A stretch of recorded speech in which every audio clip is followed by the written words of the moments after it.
우리 사사기 1장 1절에서 3절까지의 말씀 다 같이 함께 봉독하도록 하겠습니다. 여호수아가 죽은 후에 이스라엘 자손이 야훼께 여쭈어 이르되 우리 가운데 누가 먼저 올라가서 가나안 족속과 싸우리이까? 야훼께서 이르시되 유다가 올라갈지니라. 보라, 내가 이 땅을 그의 손에 넘겨 주었노니라 하시니라. 유다가 그의 형제 시므온에게 이르되 내가 제비 뽑아 얻은 땅에 나와 함께 올라가서 가나안 족속과 싸우자. 그리하면 나도 내가 제비 뽑아 얻은 땅에 함께 가리라 하니 이에 시므온이 그와 함께 가니라. 아멘. 예, 오늘 말씀 전해 주실 우리 황선우 담임 목사님이신데 이미 나오셨지만 그래도 우리 청년부에 또 예배 말씀 전해 오셨는데 우리 환영의 박수 할렐루야로 이렇게 맞이하도록 하겠습니다. 할렐루야. 네, 여러분 반갑습니다. 자, 한 달에 한 번밖에 못 만나지만 만날 때마다 그래서 반가운 것 같아요. 오늘 저는 함께 읽은 사사기 1장 1절에서 3절까지의 말씀을 가지고 하나님께 물어보는 삶 이와 같은 제목으로 말씀의 은혜를 나누려고 합니다. 한번 함께 고백해 볼까요? 시작. 하나님께 물어보는 삶. 제가 이제 일을 하다 보면은 여러 사람들과 일을 하는데 옛날에는 하나부터 열까지 다 이렇게 가르쳐 주고 싶어서 이렇게 미주알 고주알 얘기를 해줬는데 되게 싫어하더라고요. 그래서 실수하지 말라고 가르쳐 준 건데 싫어하길래 그냥 애딱 모르겠다 가만히 있었어요. 그 다음에는 그랬더니 막 실수를 연발하더라고요. 그래서 이제 뭐 죄송합니다 목사님 이렇게 와서 얘기를 하는 분들이 있어요. 그래서 그때 제가 이렇게 대답하죠. 네, 그럴 줄 알았다. 그럴 줄 알았으면은 미리 좀 얘기 좀 해주시지 그랬어요. 그럼 물어보지 그랬어. 우리가 삶을 살아가면서 누군가 친절하게 내 삶의 여러 가지 일들을 이야기해 줄 때 여러분 그것이 감사한 줄 알고 우리가 그 말을 좀 들을 수 있는 귀가 마음이 있으면 참 좋겠다는 생각을 합니다. 그러나 또 그렇게 남들이 하는 얘기를 다 듣고 그렇게 또 순종하면은 청년이 아니죠. 청년은 좀 반항기도 있어야 되고 뭐래 난 내 방식대로 할 거야 쓰러져 보기도 해야 됩니다. 그런데 중요한 것은 무엇이냐, 쓰러지는 것까지는 다 한단 말이에요. 근데 쓰러진 다음에 이제 일어나는 게 문제예요. 자, 어떻게 일어날 수 있을까 하나님한테 물어봐야 되는 것입니다. 그 하나님께 질문을 하는 것에서부터 우리의 일어남은 다시 시작되는 줄 믿으시기를 주님의 이름으로 부탁을 드립니다. 오늘 이스라엘 백성들은 좀 길을 잃어버린 것 같아요. 좀 혼란스러운 상황에 빠진 것 같습니다. 그들이 진행하던 일들이 다 올스톱된 것 같아요. 왜냐하면은 사사기가 시작할 때 누군가의 죽음의 이야기부터 시작하기 때문에 그런 거죠. 죽음은 단절이잖아요. 죽음은 끝났다는 이야기잖아요. 자, 누가 죽었죠? 사사기 1장 1절에 보니까 여호수아가 죽었다고 이야기를 하고 있어요. 여호수아가 어떤 사람입니까? 광야 40년 동안 모세의 백업맨으로 모세의 전부를 다 배운, 모세가 해온 모든 일들을 다 공부하고 배우고 이어받은 사람이잖아요. 그리고 모세가 죽은 다음에 30년 동안 지금 가나안 정복 전쟁을 수행해온 사람이잖아요. 민족을 이끌었던 지도자였다고요. 이스라엘 백성들이 격길로 가려고 할 때마다 하나님께서 여호수아를 통해 그들을 다시 믿음의 길로 인도하셨던 그런 하나님의 위대한 일에 쓰임 받았던 민족의 없어서는 안 될 지도자, 그가 바로 여호수아였던 거예요. 그런데 그런 여호수아가 죽었다고 이야기를 합니다. 이스라엘 백성들은 그들이 가진 지식과 경험과 지혜로 넘어설 수 없는 일을 만난 거예요. 여러분도 그럴 때가 있죠. 아마 숱하게 많이 있죠. 뭔가를 열심히 해보고 잘해보려고 했지만 뭔가 내 지식이 한계가 생겨요. 내 경험에 한계가 와요. 근데 이 지혜라는 것은 또 다른 문제가 영역이거든요. 지혜와 지식이 쌓여야 이제 이것이 어느 정도 쌓여야 이제 케미가 발생하기 시작하고 그 케미가 발생하면서 거기서 시너지가 나와서 지식과 경험이 적절하게 활용되어져서 이제 나오는 것이 삶의 지혜라는 거예요. 그러니까 지혜는 우리가 삶을 어떻게 살아가야 하는 거에 대한 질문인데, 이것은 살아보지 않은 사람은 알 수가 없고 공부하지 않은 사람은, 가보지 않은 사람은 알 수 없는 거죠. 그래서 우리 옛말에 보면은 옛 어른들이 뭐라 그래요? 어른들 말을 잘 들어라 라고 이야기를 하잖아요. 왜냐하면은 그분들이 옛날에는 교육이 보편화되기 전에는 삶이 곧 지식이고 삶이 곧 경험이었기 때문에, 그래서 그런 삶 속에서 배우고 경험한 것들이 어떻게 살아야 하는구나 라고 하는 것에 대한 지혜가 되어 나왔기 때문에 어른들의 말을 잘 들으라 이렇게 얘기한 거예요. 우리에게도 이런 어른이 한 분 계시죠? 그 어른이 누구냐? 바로 하나님이십니다. 하나님이 이 세상의 천지만물을 다 창조하셨다고 이야기하잖아요. 그러니까 우리의 가장 어른은 하나님이신 거예요. 잠언 9장 10절은 이 하나님에 대해 말씀하는데, 우리 함께 읽어볼까요? 야훼를 경외하는 것이 지혜의 근본이요 거룩하신 자를 아는 것이 명철이니라. 야훼를 경외하는 것, 경외라는 말은 예배한다는 말과도 바꿔 쓸 수 있는 말이잖아요. 그러니까 하나님을 예배하는 것이 지혜의 근본이라는 거예요. 그러니까 여러분은 지금 지혜의 근본에 들어와 계신 거예요. 왜? 하나님을 예배하고 있기 때문에. 자, 이 하나님의 지혜는 우리가 가진 지식을 뛰어넘고 경험을 뛰어넘고 우리가 가진 지식과 경험이 조합된 지혜도 뛰어넘는 것인 줄 믿습니다. 그래서 하나님께 나와서 우리가 이렇게 인생의 여호수아가 죽은 것 같이 이스라엘 백성들이 혼란에 사로잡히고 시간이 멈춰서 그동안 진행되던 일들이 다 멈춰서는 것 같고, 또 우리의 인생에도 그와 같은 일들을 만났을 때, 여러분 우리가 하나님 앞에 와서 예배하며 지혜자가 되신 하나님께 질문해야 되는 거예요. 하나님, 어떻게 하면 좋겠습니까? 그래서 오늘 첫 번째로 나눌 얘기는 이거예요. 함께 고백할까요? 시작. 하나님께 물어봐야 합니다. 좀 하나님께 물어보세요. 여러분, 이 예배에 나와서 그냥 앉아있다 가지 말고 정말 내 삶의 절박한 문제, 내 삶을 송두리째 멈춰 세우는 문제, 내가 열심히 했지만 왜 잘 되지 않는가라고 하는 것에 대한 어떤 인생의 딜레마에 부딪혔을 때 그 딜레마의 문제들을 하나님 앞에 좀 물어보라는 거예요. 하나님, 어떻게 해야 됩니까? 이스라엘 백성들이 하나님 앞에 물어봤다고 이야기를 해요. 과연 그런지 오늘 본문 1절 말씀 함께 읽어볼까요? 여호수아가 죽은 후에 이스라엘 자손이 야훼께 여쭈어 이르되 우리 가운데 누가 먼저 올라가서 가나안 족속과 싸우리이까? 지금 가나안 족속과 누가 먼저 올라가서 싸우겠습니까? 다음에 우리의 지도자는 누굽니까? 라고 물어보는 거죠. 근데 사실 이 광야 시절부터 지금 모세의 후계자로 발탁된 여호수아, 이 여호수아는요 어떤 지파의 사람이냐면 요셉 지파 사람이에요. 요셉 지파는 요셉의 두 아들이 있었는데 이 두 아들이 이제 지파를 이루었거든요. 에브라임과 므낫세 지파. 예, 잘 몰라도 괜찮아요. 그냥 그런가 보다 하고 들으면 돼. 의심하지 말고, 목사님이니까. 자, 에브라임 지파하고 므낫세 지파, 이 두 지파를 합쳐서 요셉 지파라고 그랬어요. 그래서 사실 이제 이 여호수아는 에브라임 지파 사람입니다.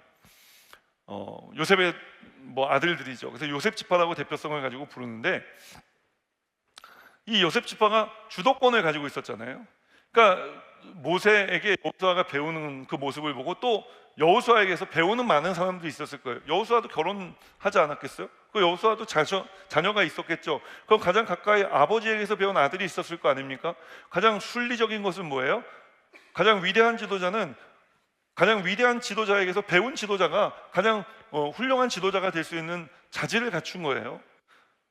당연하게 요셉 지파에서 그 다음 순번의 지도자가 나오는 것이 맞아 보입니다. 그게 더 순리적이잖아요. 그런데 이스라엘 백성들이 뭘 하고 있죠? 하나님께 물어봤다는 거예요. 여쭤봤다는 거예요. 하나님, 우리 민족을 이끌 다음 지도자는 누구입니까? 왜 순리적인 길을 가지 않고 이스라엘 백성들은 어떻게 보면 영리인 하나님 앞에 질문하는 이런 행위를 하고 있는 것일까요? 왜냐하면 이스라엘 백성들이 광야 40년 또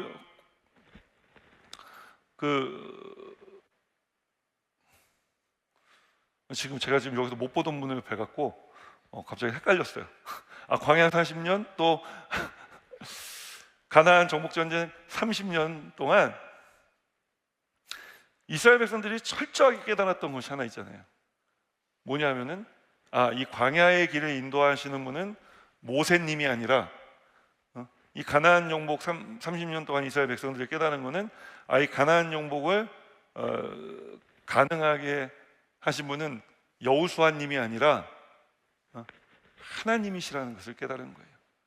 모세도 여호수아도 위대한 지도자였어요. 그러나 이들을 능하게 하신 분, 이들을 이렇게 능한 지도자가 되게 하신 분이 하나님이시라는 것을 이스라엘 백성들은 역사 속에서 철저하게 알고 있었던 거예요. 그러니 여호수아가 위대한 지도자였지만 그가 죽은 다음에 이들에게 가장 중요했던 것은 무엇이냐? 하나님께서 세우신, 하나님께서 능하게 하실 지도자가 누구인가 하는 것이 이들에게는 더 중요했던 것입니다. 사랑하는 여러분, 우리가 하나님 앞에 질문을 할 때에 우리 하나님께서 우리에게 어떻게 하실까요? 응답하시는 줄 믿으시기를 주님의 이름으로 축원합니다. 오늘 우리가 모두가 이 첫 번째 대지의 말씀을 나누면서 하나님께 물어보고 하나님께서 응답하시는데 그 하나님의 응답을 따라 나를 능하게 하시는 이의 힘과 능력을 의지해 살아가는 우리 클레마 대학 청년부 지체들이 되기를 주님의 이름으로 축원합니다. 사실 모세나 여호수아 이런 사람들뿐만이 아니라 성경의 위대한 지도자들은 다 하나님의 능하게 하신 가운데 살았던 사람들이었습니다. 그 중에 대표적인 인물이 사도 바울이죠. 사도 바울 디모데전서 1장 12절에서 이렇게 고백합니다. 우리 함께 읽겠습니다. 나를 능하게 하신 그리스도 예수 우리 주께 내가 감사함은 나를 충성되이 여겨 내게 직분을 맡기셨음이니. 나를 능하게 하신 하나님께 사도 바울은 늘 감사하는 삶을 살았다는 거예요. 여러분, 우리를 능하게 하실 수 있는 분은 하나님이십니다. 내가 똑똑해서, 내가 가진 것이 많아서, 내가 집안 형편이 좀 나아서 내가 훌륭한 지도자가 될 수 있는 것이 아닙니다. 훌륭한 지도자는 나를 능하게 하신 하나님 손에 붙들려 있고 그 하나님을 예배하는 삶을 살아가는 청년들이 하나님 능하게 하신 이 시대의 지도자들이 될 수 있는 줄 믿으시기를 주님의 이름으로 축원합니다. 여러분, 정치인들을 보십시오. 제가 정치인들을 좀 만나봐서 아는데 공부 못한 사람 없습니다. 공부 못하면 정치 못해요. 다 박사들입니다. 위스콘신에서 정치학 박사 했다고요, 교육학 박사 했다고요, 조지 워싱턴대에서 정치학 박사 하고요. 다 박사들입니다. 똑똑한 사람이 없어서 이 나라가 이런 것이 아닙니다. 공부 못한 사람들이 있어서 부자가 없어서 이 나라에 가난한 사람들이 생기는 게 아니란 말입니다. 왜 이 나라에 이런 빈부격차가 생기고 이것이 어떤 사람들은 이야기합니다. 민주주의의 끝의 모습을 우리가 보고 있는 거라고. 빈부격차는 해결될 수 없다. 해결될 수 있어요. 정치적으로 이런 혼란함은 해결될 수가 없다. 그 똑똑한 사람들이 모여갖고 하는 짓들을 봐라. 우리가 그들보다 더 공부를 많이 했느냐? 아니요, 여러분. 가장 위대한 지도자들은 어떤 지도자들이라고요? 하나님께서 능하게 하신 지도자들입니다. 어떤 사람이 하나님께서 능하게 하시는 지도자들이 될 수 있었습니까? 하나님 예배하는 사람들. 그래서 지혜의 근본이 되신 하나님은 하나님과 함께 살아가는 세대가 그 시대를 이끌어가는 지도자들이 되었다는 것을, 또 그런 사람들이 지도자가 돼야 이 모든 사회적인 현상과 문제들이 해결될 수 있음을 저는 믿어 의심치 않습니다. 제가 정치인들을 많이 만날 기회가 있어요. 제가 정치하시는 분들을 만나면 항상 하는 얘기가 있습니다. 당신은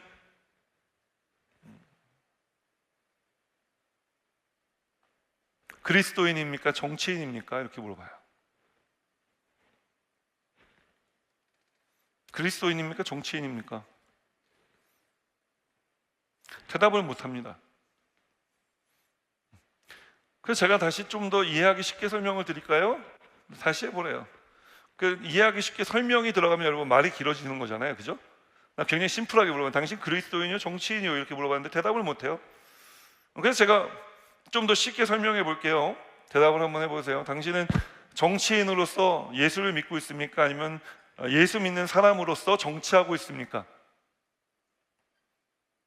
이것도 헷갈리는 모양이에요. 대답하는 사람이 별로 없어요. 그래서 이쯤 되면은 이제 정치인들이 저를 쳐다보고 하니까 네가 하고 싶은 말을 해라 그냥, 이런 표정을 해요. 그래서 저는 뭐 그 표정을 보면은 제가 하고 싶은 말을 하죠. 저는 끝끝내 제가 정치를 할 일도 없고 그런 사람들하고 크게 엮여서 제가 이룰 일 그럴 일이 없잖아요. 그냥 목사로서 하는 얘기예요. 자, 그래서 여러분 좀 그리스도인으로서 정치를 했으면 좋겠습니다. 좀 그래서 당론과 당략에 묶여서 바보 멍청이 짓 하지 말고, 우리 정치인들이 하는 거 보면은 얼마나 웃겨요? 너무 웃기지 않아요? 안 웃겨? 나는 무슨 코미디 프로그램을 보는 것 같아요. 요새 정치하는 사람들 이렇게 유튜브에 하도 짤방 같은 것도 편집돼갖고 올라오곤 하는데, 제가 보면 답답해요. 이게 배운 사람들이 하는 얘기야? 배운 사람들이 할 짓이야? 이게 정말 자기네들이 이렇게 하는 것이 이 나라가 올바로 가는 것이라고 생각하는 것일까? 왜 이런 일이 일어날까요? 똑똑하지 않아서요? 아니에요. 똑똑한 사람, 공부 많이 하는 사람들이 집도 부자예요, 대부분. 왜 이런 일들이 일어나겠습니까? 예수 믿는 사람이 없어서 그런 거예요. 자, 그래서 이야기하는 거예요, 정치인들한테. 당신 정치인입니까? 그리스도인입니까? 그리스도인으로서 정치를 하고 있습니까? 아니면 정치인으로서 예수를 믿고 있습니까? 무엇이 줍니까, 당신은? 여러분에게도 똑같은 질문을 할 수 있어요. 여러분 직장 생활할 때 여러분 그리스도인으로서 직장 생활 합니까? 아니면 직장인으로서 그리스도인의 삶을 살아가고 있습니까? 헷갈려요? as라는 말로 하면 아주, 영어로 표현하면 아주 깔끔해지는데,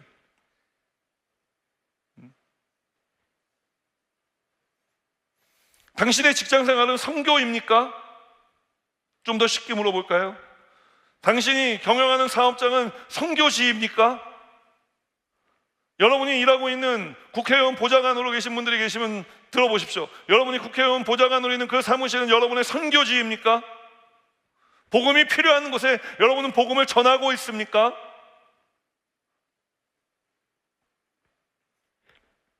이 세상에 길을 잃어버린 사람들이 지식과 경험과 지혜의 한계에 부딪혀 길을 잃어버려서 돌아다니고 방황하거나 아니면은 멈춰서 있는 사람들에게 우리는 그들에게 길을 제시하고 있습니까?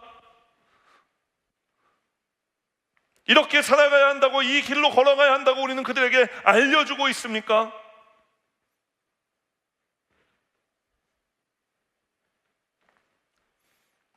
오늘 성경이 이야기하는 것은 바로 이런 것입니다. 우리의 인생의 길을 멈춰 세우는 여호수아의 죽음과 같은 절망적인 상황, 낙심된 상황 속에서 과연 우리가 그리스도인으로서 해야 될 일이 무엇인지, 그리스도를 믿는 청년들의 세대로서 무엇을 해야 하는지에 대해 오늘 여러분에게 성경은 질문하는 거예요. 여러분 어떤 삶을 사시겠습니까? 여러분 무엇을 하시겠습니까? 모르겠죠. 그래서 하나님께 물어보라는 거예요. 하나님, 오늘 내가 내 직장에서 해야 될 일이 무엇입니까? 오늘 주변에 삶이 멈춰서 있는 것 같은 낙심한 저 청년들을 향해 제가 무엇을 해야 합니까? 물어보라는 거예요. 물어보시면 하나님께서 응답하신다는 것입니다. 그래서 오늘 두 번째로 나누려고 하는 게 이거예요. 함께 고백합니다. 응답하십니다. 예, 같이 읽어볼게요. 시작. 응답하십니다. 자, 2절 말씀 함께 읽겠습니다. 야훼께서 이르시되 유다가 올라갈지니라, 보라 내가 이 땅을 그의 손에 넘겨주었노라 하시니라. 하나님은 응답하시는데, 야, 이게 대단한 응답을 하는, 갑자기 유다 지파가 올라가라는 거예요. 아니 그럴 수도 있지, 유다가, 우리 좀 전에 어느 지파 얘기 한참 했어요? 요셉 지파 얘기 한참 했잖아요. 아니 순리잖아. 요셉 지파가 되는 게 순리였다니까. 사람들이 볼 때 요셉 지파도 만화 안 하고 있었지만 설마 우리 지파겠지, 다른 지파가 나오겠어? 이러고 있었는데 갑자기 하나님이 유다가 올라가니라. 그러니까 요셉은 세대인 거예요. 요셉은 세대지. 요셉 지파는 지금까지 30년 동안 정복전쟁을 이끌어온 게 누구예요? 자신들이에요. 기득권을 내려놓아야 되는 상황이 온 거예요. 그리고 하나님께서 유다 지파가 올라가라고 말씀하시는 거예요. 어떻게 해야 합니까? 성경을 읽어보면요, 감사하게도 요셉 지파가 너무 놀랬는지는 모르겠지만 청년들이니까 이런 얘기도 하는 거예요. 너무 놀래서 아무 말도 안 한 건지 모르겠지만 그들이 불만을 토로했다, 표출했다는 말이 어느 곳에서 써 있지 않습니다. 요셉 지파도 순종한 거예요. 여러분, 하나님의 응답이 어떤 응답이 오든지 우리에게 오늘 성경이 주는 메시지는 무엇이냐? 하나님의 응답하시면 우리는 그것을 순종함으로 받아들여야 한다고 이야기를 하는 거예요. 요셉 지파에서는 유다 지파에서는 난리가 났겠죠. 요셉 지파에서는 이게 어떻게 된 일이냐 이야기할 수 있었겠죠. 그러나 그들 모두가 순종했다는 거예요. 왜요? 하나님께서 시대마다 때마다 들어쓰시는 사람이 있기 때문에 그런 것입니다. 여러분, 그렇다고 해서 하나님께서 요셉 지파 너희들이 이제 그동안 수고했어, 이제 유다 지파가 올라가라라고 말씀하신다 그래서 요셉 지파가 멸망한 게 아닙니다. 요셉 지파는 계속해서 이스라엘 역사 가운데 가장 명문가들로 유명한 사람들을 많이 배출한 가문으로 존재합니다. 왜 우리는 요셉과 유다 지파만 이야기합니까? 그 뒤에 9지파가 그냥 이름 없는 9지파가 있잖아요. 땅 분배받아서 살았던. 왜 우리는 이런 지파들에 대해서는 이야기하지 않습니까? 우리가 다 높아지는 것에, 하나님께 쓰임받는 것에 관심이 있기 때문에 그런 거예요. 그러나 여러분, 이렇게 높아지는 것에, 쓰임받는 것에 관심을 가지고 있으면요, 어느 순간 하나님의 때가 되어서 너 잠시 내려놔라 라고 이야기할 때 그것을 우리가 받아들이지 못할 때가 있는 것입니다. 오늘 하나님께서 응답하실 때 그것이 내려놓음에 대한 것이든 세워주심에 대한 것이든 그것이 무엇이든지 여러분, 그것을 하나님의 응답으로 여기고 아멘 하고 순종하게 되시기를 주님의 이름으로 축원합니다. 우리가 이 유다 지파가 그럼 하나님께서 왜 도대체 하나님께 선택받았느냐, 유다가 올라가라고 하나님께서 말씀하신 이유를 우리가 깨달을 수 있어야 되는데, 구속사적인 관점에서 보면은 그 유다 지파에서 예수님이 태어나야 했기 때문에 그런 것입니다. 예수님 전에 이 유다 지파의 유명한 사람이 한 명 있죠. 다윗입니다. 그리고 다윗 이전에 더 이 유다 지파의 유명한 사람은 누구냐? 갈렙입니다. 갈렙이 누굽니까? 여호수아와 함께 이 가나안 땅에 정탐 갔다가 긍정적인 보고를 했던 두 사람 중에 한 명 아닙니까? 그래서 출애굽 1세대 중에 유일하게 살아서 가나안 땅에 들어간 사람이 두 사람이 있는데 여호수아와 갈렙이었습니다. 그러나 안타깝게도 이건 안타까운 건 아니지만 우리들 표현으로 안타깝게도 갈렙은 어떤 사람이었어요? 2인자였어요. 여호수아가 후계자로 선택받았고 갈렙은 늘 2인자의 삶을 살았다고요. 그런데 그런 2인자의 삶을 살면은 여러분, 2등을 기억하지 않은 이 더러운 세상이라고 옛날에 어떤 박성곽인가? 너무 오래전이라 이상수 목사님 알고 계시죠? 나도 잘 모르는데 이렇게 세대를 가르고 있어요. 예전에 한번 그런 사람이 있어요. 박성광이라고 개그맨이 나와서 2등을 기억하지 않는 이 더러운 세상 이렇게 하고 막 유행어처럼 이렇게 막 했던 적이 있었어요. 그때 제가 선교사에 있었을 때니까 아마 2010몇 년쯤인 것 같아요. 아직 10한 수년 좀 전에 있었던 일이죠. 그러니까 우리는 2등을 인정하지 않아요. 그래서 갈렙도 뭔가 불만을 가지고 있었을 거라 생각하지만 갈렙의 인생의 이야기를 다루는 여호수아 14장에 보면 갈렙은 그런 인생을 살지 않았어요. 그는 분노하지 않았어요. 대신 그는 평생 야훼를 쫓는 삶을 살았다. 하나님 말씀의 명령에 순종하는 삶을 살았다. 이제 가나안의 정복전쟁이 시작되고 한 5년쯤 지났을 때 일입니다. 이스라엘이 대부분 평야지대를 다 정복하고 싸워서 이기고 이제 지파의 땅 분배를 하기 시작했단 말이에요. 그때부터. 그런데 유독 아무 지파도 가지 않으려고 하는 땅이 있어요. 어디냐면은 산지입니다. 산이에요. 산 위로는 올라가지 않으려고 하는 거예요. 왜냐하면 그 산 위에는 이스라엘 12명의 정탐꾼 중에 10명이 부정적인 보고를 하게 하고 스스로를 메뚜기라고 비하하게 만들었던 아낙 사람들의 자손인, 그러니까 거인족이 살고 있었기 때문에 그런 거예요. 여러분, 거인족이 살고 있었고 그 거인족이 성을 쌓았으니 얼마나 크고 견고했겠어요. 그 성은 크고 견고하더라, 성경은 이야기하는 거예요. 그런데 그 아낙 자손이 살고 있는 그 성을 향해 아무도 올라가지 않는다고 했을 때 당시에 나이가 85세가 먹은 갈렙 할아버지가 뭐라고 외치느냐? 여호수아 14장 12절 말씀 우리 함께 읽겠습니다.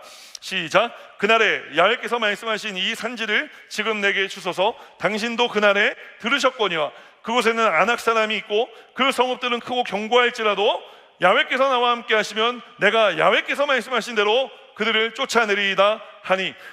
갈렙이 이야기하는 게 뭐예요? 여호수아의 말씀을 내가 믿고 그 말씀을 따라가면 나는 반드시 승리한다고 이야기하는 거예요. 여러분, 이게 유다 지파가 가지고 있었던 기본적인 자세였던 것입니다. 야훼께서 말씀하셨고 그 말씀을 믿고 우리가 나아가면 야훼께서 승리하게 하신다. 오늘 우리 클레마 대학 청년부 지체들의 신앙이 이런 신앙 되기를 주님의 이름으로 축원합니다.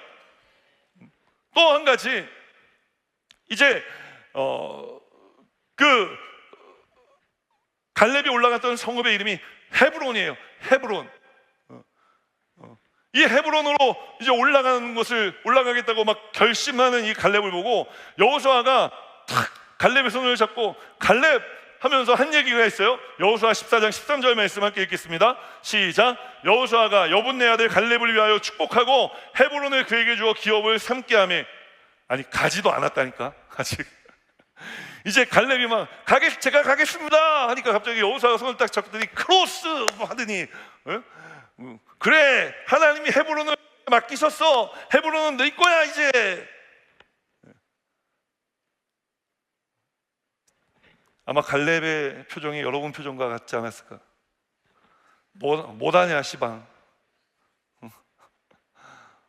내가 지금 간다니까. 내가 지금 간다고. 간다고 하는데 왜 갑자기 찬물을 끼얹어 나한테. 아직 얻지도 못했는데. 근데 여러분, 갈렙은 그러지 않았어요. 갈렙은 아멘 하고 갔어요. 당신이 나에게 하신 말씀이 나에게 이루어질 줄 믿습니다 하고 간 거예요. 여호수아 4장 14절 말씀 함께 14장 14절 말씀 함께 읽어볼까요? 시작. 헤브론이 그니스 사람 여분네 아들 갈렙의 기업이 되어 오늘까지 이르렀으니 이는 그가 이스라엘의 하나님 야훼를 온전히 쫓았음이니라.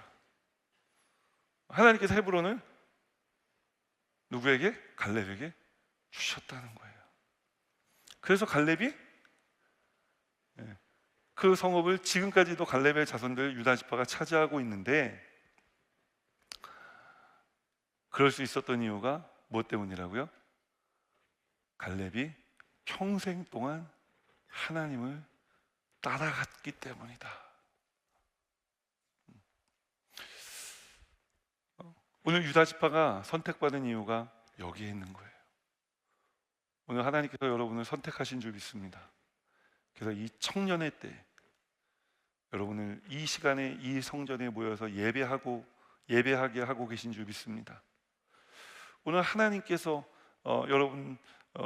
여러분을 인도하고 계시는데 그 인도하심을 따라 나오는 유다 지파와 같은 사람들이 되기를 주님의 이름으로 축원합니다. 또 우리가 다 아멘을 했어요. 다 아멘 했는데 사실 이 중에 내가 또 유다 지파라고 생각하는 지체들이 있는 반면에 또 주도권을 내려놓고 놓아야 되고 이제 좀 뭔가 좀 회사에서도 좀 주류에서 좀 밀리는 것 같고 뭔가 직장 상사와 관계가 좀 힘든 지체들은 스스로를 유다 지파가 아니라 요셉 지파라고 생각할 수도 있어요. 여러분, 요셉 지파도 하나님 사랑하신다고요. 요셉 지파도 하나님께서 계속 잘 되게 하셨다고요. 그러니까 걱정하지 마시라고요. 중요한 것은 무엇이냐? 오늘 우리가 이 유다를 인정하고 유다의 심정을 가지고 살아가는 것이 필요하다라고 말씀드리는 것입니다. 자, 그렇게 해서 하나님께서 이제 물어보니까 응답하셔서 유다가 올라가라라고 얘기하셨어요. 기도 응답이 온 거죠. 자, 기도 응답을 받은 다음에 우리는 어떤 삶을 살아야 될까요? 세 번째로 함께 고백합니다. 약한 사람의 손을 붙들고 함께 가야 합니다. 네, 화내지 말고. 자, 우리 3절 말씀 함께 읽겠습니다.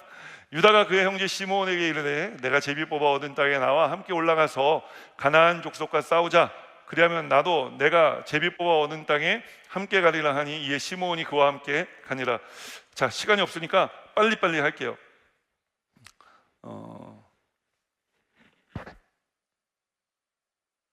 빨리빨리 하자 그러면 까먹어요.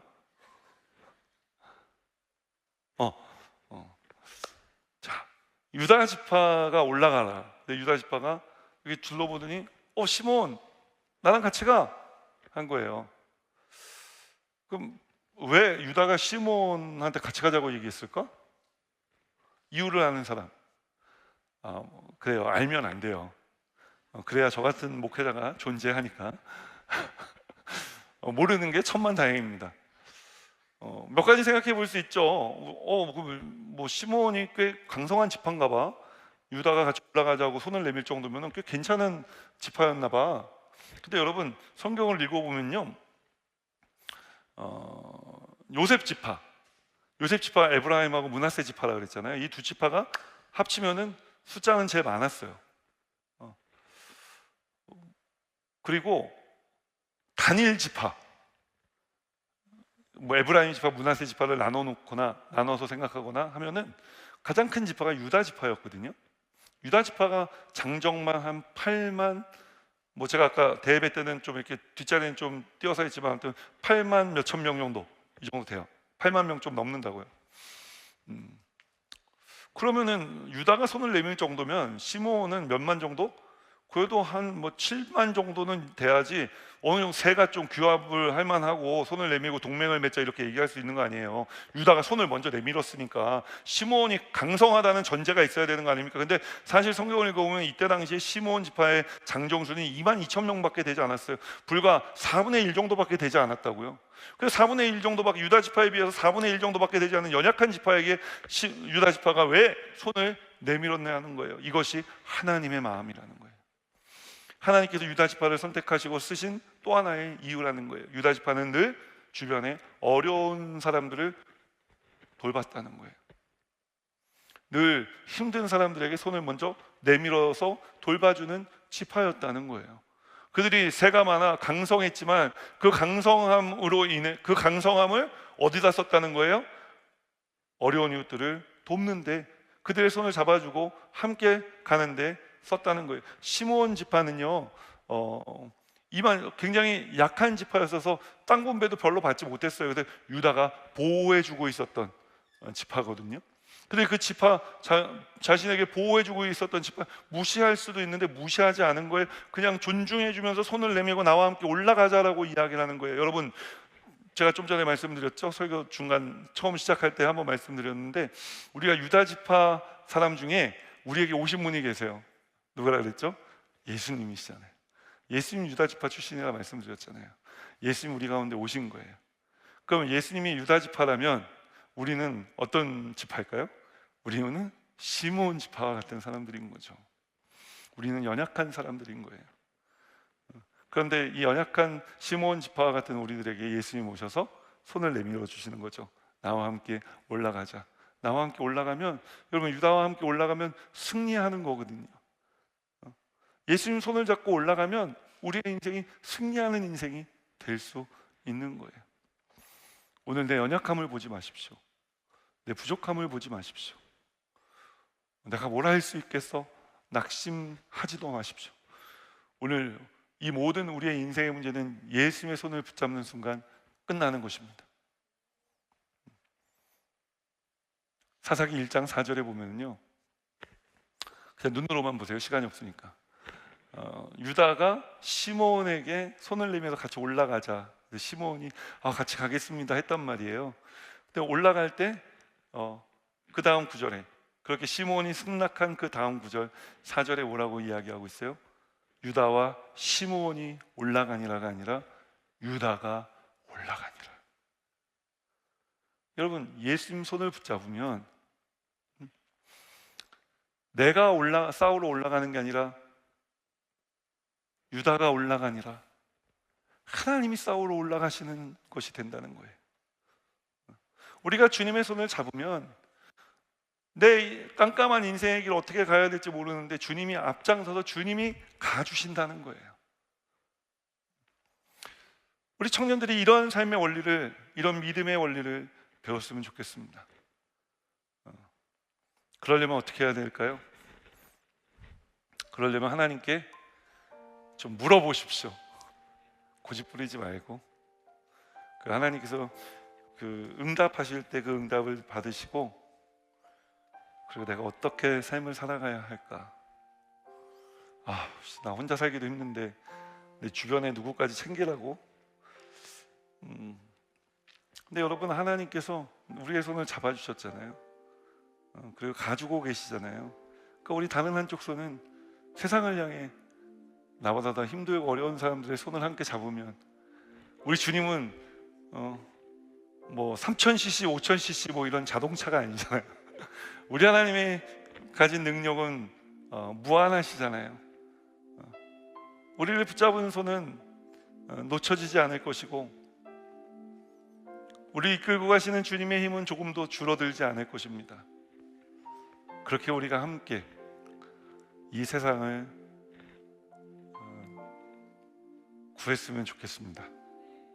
이 세상을 꿈을 잃고 낙심하며 살아가는 청년들을 우리가 함께 구했으면 좋겠습니다. 그래서 인생이 멈춰섰던 청년들의 삶이 움직였으면 좋겠습니다. 그리고 이 움직이게 하신, 나를 능하게 하신 예수님으로 인해, 원래 이 유다라는 이름은 하나님을 찬송한다라는 말이거든요. 하나님을 찬양하는 삶을 살아가는, 아름다운 삶을 살아가는 그런 청년들이 되었으면 좋겠습니다. 우리가 오늘 우리를 그렇게 하실 수 있는 주님을 바라보며 함께 이 찬양 고백하면서 함께 기도의 자리로 나아가겠습니다.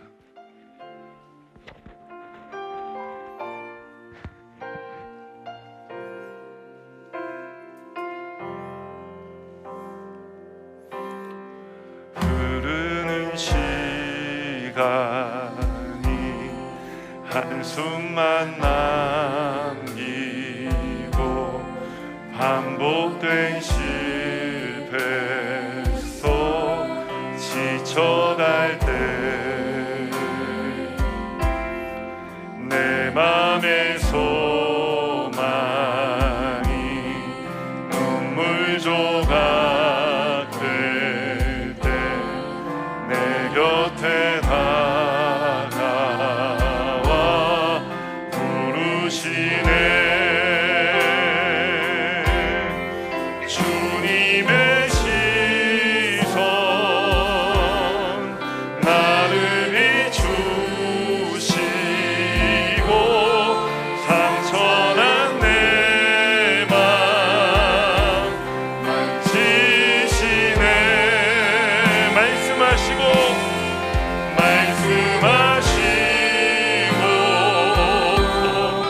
새롭게